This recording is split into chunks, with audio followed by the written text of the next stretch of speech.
Hello friends, welcome to Tweety சமையல். இன்றைக்கி நம்ம பன்னீர் வச்சு ஒரு மசாலா ரெசிபி எப்படி பண்ணுறதுன்னு பார்க்கலாம். வாங்க வீடியோக்குள்ளே போகலாம்.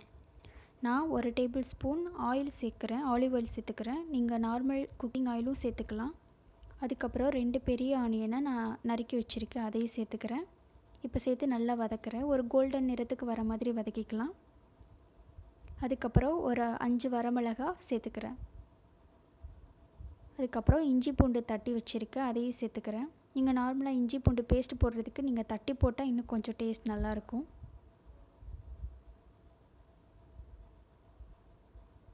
இப்போது ஒரு 3 தக்காளி நறுக்கி வச்சுருக்கேன், அதையும் சேர்த்துக்கிறேன்.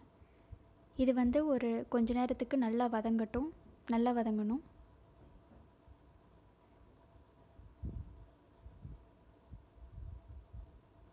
இப்போது இது கூடவே நான் கல்லுப்பு இருந்தால் கல்லுப்பு சேர்த்துக்கோங்க. கொஞ்சம் மஞ்சத்தூள் சேர்த்துக்கோங்க. சேர்த்து நல்லா வதக்குங்க கொஞ்சம் நேரம். இது நல்லா குக் ஆகட்டும். ஓகே, இப்போ நல்லா குக் ஆகிருச்சு. இப்போ நான் 2 முந்திரி பருப்பு சேர்த்துக்கிறேன். நீங்கள் அதிகமாகவும் முந்திரி பருப்பு சேர்த்துக்கலாம். ஓகே, இது ரெடி ஆகிருச்சு. இப்போ இது நம்ம மிக்ஸி ஜாருக்கு மாற்றிடலாம்.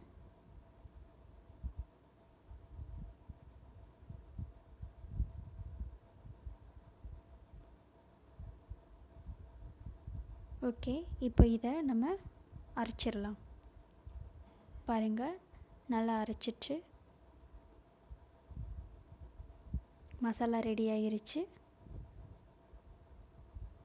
ஓகே, இப்போது ஒரு பேன் ஹீட் பண்ணிக்கோங்க. அதில் ஆல்ரெடி ஆயில் ஊற்றிருக்கு, அது இருக்கட்டும். அதுக்கப்புறம் அது கூடயே கொஞ்சம் ஆனியன் சேர்த்துக்கிறேன். சேர்த்து நல்லா வதக்குங்க. இப்போது 1 டேபிள் ஸ்பூன் சீரகம் சேர்த்துருக்கேன், இதையும் சேர்த்து நல்லா வதங்கட்டும். இப்போ நம்ம அரைச்ச மசாலாவை இது கூட சேர்த்துக்கலாம். ஓகே, நல்லா கலந்து விட்டுக்கோங்க.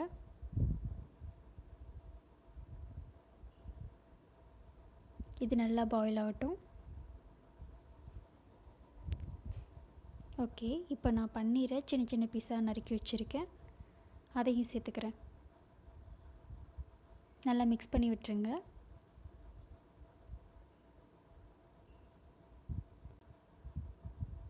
இப்போது இது கூட 1 டேபிள் ஸ்பூன் கரம் மசாலா சேர்த்துக்கோங்க.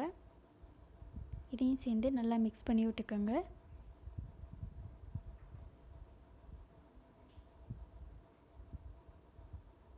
இப்போ அது கூட மல்லி பவுடர் இருந்தால் அதையும் சேர்த்துக்கோங்க. ஓகே, இது கொஞ்ச நேரம் நல்லா கொதிக்கட்டும். இப்போது நான் 1 கப் அளவு மில்க் சேர்த்துக்கிறேன். கூட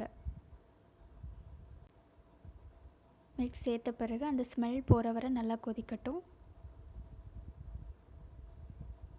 ஓகே, நல்லா கொதிச்சிருச்சு, நல்லா குக் ஆகிருச்சு.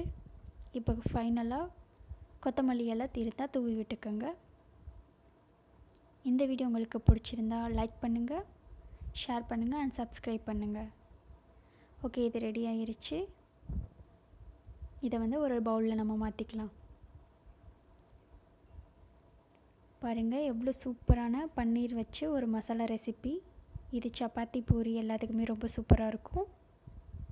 நம்ம வீடியோவை லைக் பண்ணுங்கள், ஷேர் பண்ணுங்கள் அண்ட் சப்ஸ்கிரைப் பண்ணுங்கள். பாய்.